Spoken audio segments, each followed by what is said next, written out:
2016 Game Awards happened. We skipping South Park? Oh, no, we'll get back to it. Okay.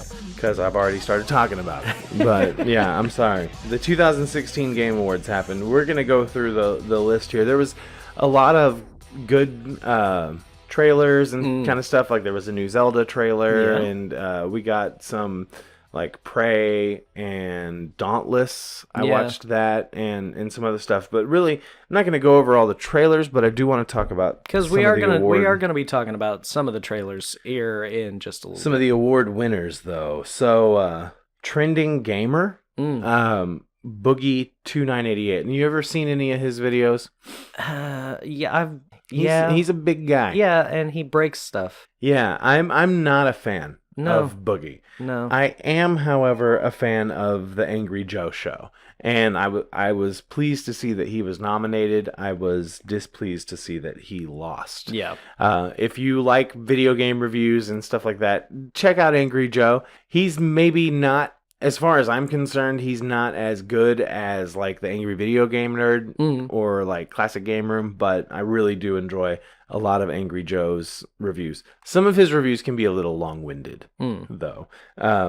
So, most anticipated game, Legend of Zelda. Yep. Breath of the Wild for the Wii U and the Nintendo Switch. Still no release date. We just know it's coming in 2017. Yeah.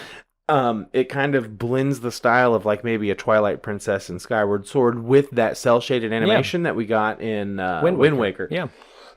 Excuse me. So that's definitely, it's an open world Zelda game. And that, from what you can see from a lot of the gameplay footage and trailers for the game, is that you can interact with so much. Like the trees, you can cut down a tree and knock it down and then, walk across it, this ravine and use it as a bridge or whatever. So a couple of the other games that were nominated for most anticipated, of course, Mass Effect Andromeda, Red Dead Redemption 2, which just recently got announced, Horizon Zero Dawn, and the new God of War game, which out of all those, I would say Red Dead Redemption 2 and God of War and Zelda would be the ones that I'm most looking forward to. Of course. I unfortunately have never played a Mass Effect game. Yeah. And Horizon Zero Dawn, I don't know if you've seen any of the footage for that. It's basically like you're hunting robot dinosaurs. It's weird. Yeah. It looks like one of those games that I'll wait till it's $20 to pick Yeah. up, because it's probably not going to be something I'm going to pay $60. Yeah, that sounds about right. Best multiplayer, Overwatch. That was really no surprise. Yeah. It kind of took the game world by storm this year. I haven't played it. Those aren't my kind of games. I'm not into the first-person shooter, Team Fortress 2 style. Right. I have played a little bit of Overwatch, and it is really fun. Yeah. So it's understandable. Yeah, well, I mean, it makes sense that it's really fun because, it's so popular. It wouldn't be popular if it wasn't a good game. Exactly. Right? Yeah. Best sports/racing game, which is surprising that that's all wrapped up into one category. I'm all right with that, though. Forza Horizon 3. So not even a sports game, but a racing game. I on that. don't give two shits about sports or racing games. Right, me neither. Best family game, Pokemon Go. Oh. Yeah. Interesting. And you know what? When we were talking about Pokemon Go in some of the earliest episodes, when we would go out and we would do our whole Pokemon hunting thing, you would see families out. And that's, to me, the most important part of that game is the social interaction, that face-to-face interaction that you can get playing that game with other people. Exactly. Now, I don't play it anymore. Exactly. It's been months and months since I played it. That's kind of the thing now, though. I'm surprised that wins because it's pretty much entirely died out, at least around here. I'm sure in larger metropolitan areas, people are still playing it, but not nearly in the massive waves that people were playing it. Right. Well, I know a girl that I work with who doesn't have a car, and she walks to work quite a distance, actually. And she says she uses that to get exercise and to hatch her eggs. Yeah. So, I mean, just she's makes still sense. playing. Yeah. All right. So, best strategy game, the winner, Civilization 6. Not surprising. I haven't played it, but I have played one of the nominees, XCOM 2, which I fucking loved that game. I'm glad it got nominated. Yeah. Best fighting game, Street Fighter 5. Dude, okay, did you see the trailer for Marvel v. Capcom? No, I am not a fighting game guy. Dude, but Marvel versus Capcom, this is one of my favorite arcade games of all time. I haven't seen it. I don't really care much for all right. fighting game. So it's not anything that I'm looking forward to. Best RPG. This one was surprising. The Witcher 3, Wild Hunt, Blood and Wine. Yeah, The DLC. won for Best RPG of the year. I've played The Witcher 3. I have not played that DLC. I played the other one that came out. Right. So I need to pick up that one, especially since it won Best RPG. What Witcher else 3 was even- fucking fantastic, by the way. What else was even nominated for Best RPG? Dark Souls 3, which I can't stand those games. Yeah. Deus Ex, Mankind Divided, never played it. World of Warcraft Legion, and That- Xenoblade Chronicles X for the Wii U, which I have. Yeah. I bought that. I had to drive to a different town because none of the stores in this town had it. Wow. Yeah, and it's a great game. And Final Fantasy 15 feels like it has some of that Xenoblade Chronicles X, I could see influence that. in I it. could see that. mainly because of like the open world and some of the quests and stuff. There was really not a whole lot of good stuff released as far as RPGs for this last right. year. Well, it you know what? seems. Maybe if Final Fantasy 15 had came out when it was supposed to, Yeah. it may have been nominated. Well, shit, because I kept seeing Titanfall 2 nominated and winning for stuff, and I'm like, that game came out like 3 weeks ago. right. So, it is what it is. The thing that I'll say about The Witcher, there's been some criticism of like Final Fantasy 15 along with a lot of other RPGs is that the side quests get monotonous and the side quests get repetitive. The one thing I can say about The Witcher is the side quests are fantastic and just as engaging as the rest of the main story game. CD Projekt Red, dude, I will buy every fucking game that they put out after I played Witcher 3. They've got a new one coming out called Steampunk 2020, Huh. and it's going to be a new open world RPG set in like a steampunk universe. And I'm Interesting. super, super I excited. was about to say, yeah, that sounds like something I could be interested in too. Yeah. Because And it's made by the guys that did The Witcher 3, which you and I have know it's talked. good. You and I have talked at length about the fact that I could never really get into the Witcher games. Dude, I'm Any seriously, of give them. it like 3 days, man. Play Witcher 3 because that's how I was, man. And First day, I still have it and the first DLC. I don't think I the have first the day second that one. I played Witcher 3, I was like, I don't know about this game. Second day, I'm like, all right, this is good. And then like the third day, I was like, I love this game. So, yeah. Best action adventure game. Winner was Dishonored 2. Haven't played it. Uncharted 4, Ratchet and Clank, actually, and Hitman were all nominated, as well as Hyper Light Drifter, which I've never even heard of. Yeah. So, I've never played a Dishonored game. I played love the first one. Uncharted series. I have the first 3 Ratchet and Clank games HD remix on Yeah. PlayStation. But other than that, I played the first Dishonored game, and it was pretty awesome, but I never finished it. And I've heard that the second one is pretty great. So that it doesn't fully surprise me, but I am pretty surprised that Uncharted 4 did not take that. Yeah. Best action game. Doom. Yeah. Yes. I Yeah. was so glad.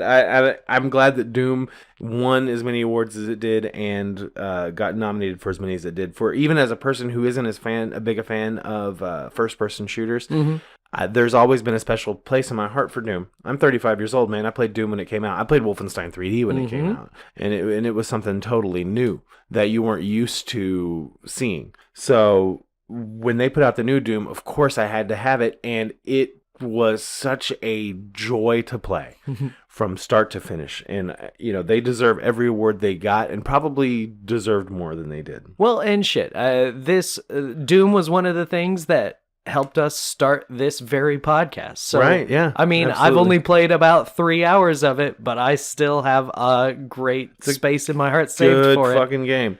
All right, so best VR game. So this is gonna This is gonna be a new thing. thing. This is gonna be a thing. Res Infinite. I've never played any of those. Nope. Any of the VRs. I don't have the Got PlayStation nothing. VR. I don't know if I'm ever gonna get it. Really, it just depends on price. Because I mean, it's as much as the console is itself. So. I mean, how good can it be to make me want to spend that kind of money on it? So we'll see. Best mobile handheld, Pokemon Go. Yeah. Yeah. Well, 'cause, I mean- it was huge. Well, that and I mean, Sun and Moon just came out. I mean, so it didn't I have- say at the beginning of the podcast when we first started doing it that I thought Pokemon Go could be a Game of the Year contender? Yeah. Yeah, I mean, it was so huge. It was a phenomenon there, even for a little while. It was a phenomenon. So let's look at games for impact.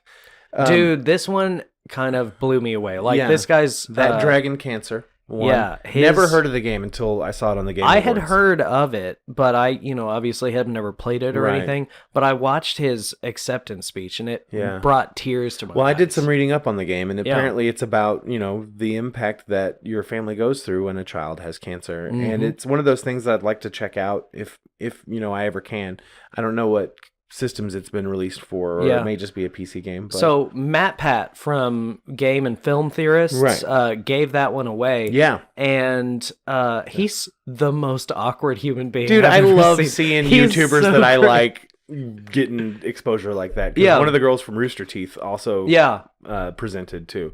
But like they did the intro for all of the all the nominees, and I was like, shit, I want to play all of these. I want Right. to play all of these games.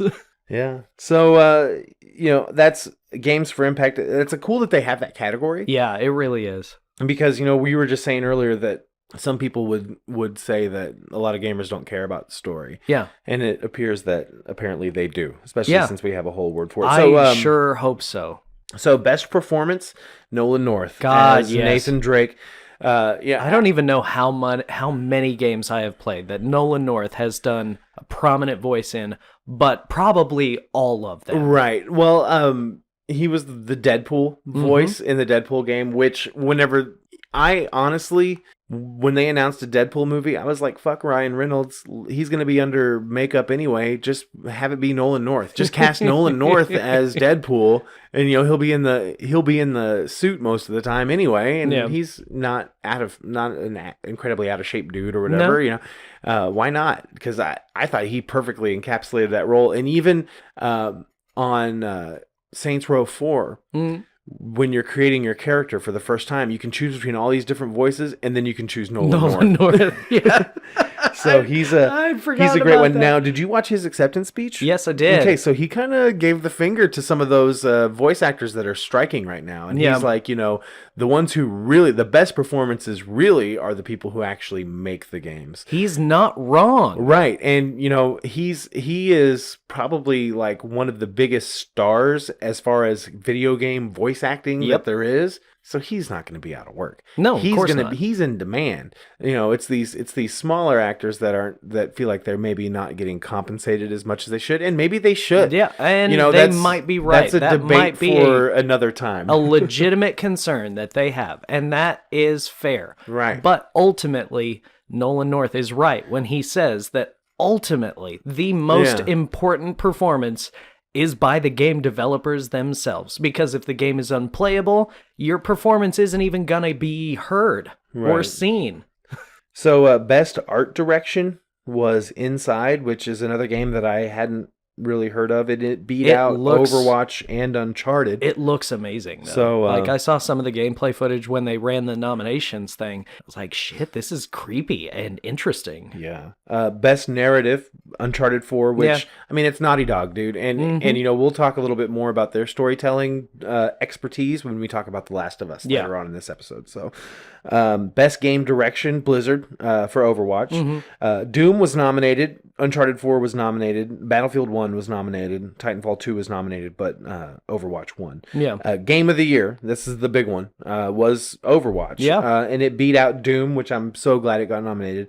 Inside, it beat Titanfall 2, and it beat Uncharted 4. So, I mean, really, if you look at just the contenders of that game, of the game of the year, that would tell me that that's probably the top 5 games to play that got released in 2016. Honestly, I mean, and Titanfall 2, I feel like it just came out. And the first game was so underwhelming that I'm surprised. never played it. See, and that's the thing. Titanfall, the original one, when it came out last year, was underwhelming. Like, people bought it. They were so hyped for it. It was going to be the best thing in the world. And they played it. And it was like, it's all right. And then, it kind of disappeared. People stopped playing it. People stopped paying attention to it entirely.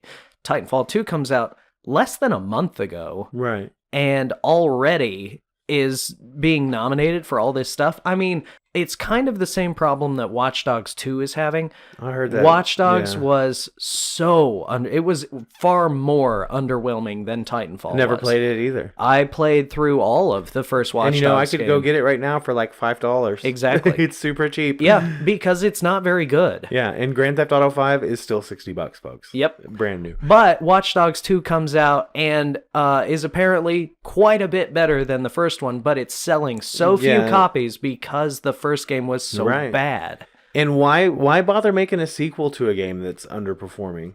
You know? I mean, I don't know. But I think maybe it's because of the way video game development works, is that you launch a new IP and, you know, you have one team working on that one, and then, you know, halfway through development or 3/4 of the way through development, maybe you have another team start on the sequel. I don't know.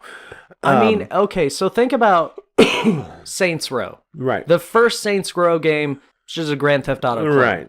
Saints Row 2 comes out, and it is vastly different. It takes the series itself in an Yeah. entirely different direction, and it's perfect. And then Saints Row 3 is just insane. Complete batshit insanity. And Saints Row 4 just turns it up to 11.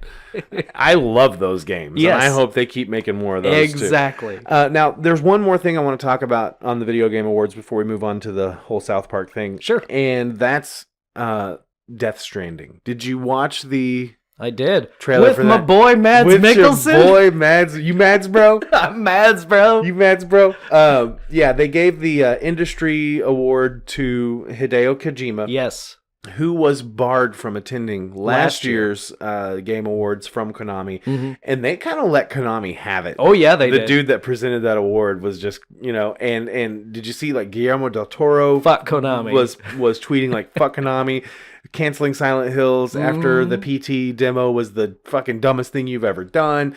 And now he's got Norman Reedus, he's got Mads Mikkelsen, even Guillermo del Toro Was in the himself Death is a Stranding. character in the Death Stranding game. We still don't know what the fuck it's about. Nope. Not And, even a little bit. Hey, it's a Hideo Kojima game. Yeah. It's gonna So sell. it's gonna be weird Yeah. too.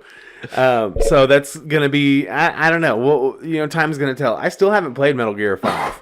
I have a hard time playing those games because I don't want to sit through a 40-minute cutscene of just dialogue when I'm playing a video game. Yeah. So, you know, you could crucify me in the comments for that. That's just kind of how I am. But anyway, so that's kind of I all. will say, if they crucify you, they kind of have to also crucify me because I've never played any Metal Gear games. I've definitely given them a fair shot. So let's move on. All right.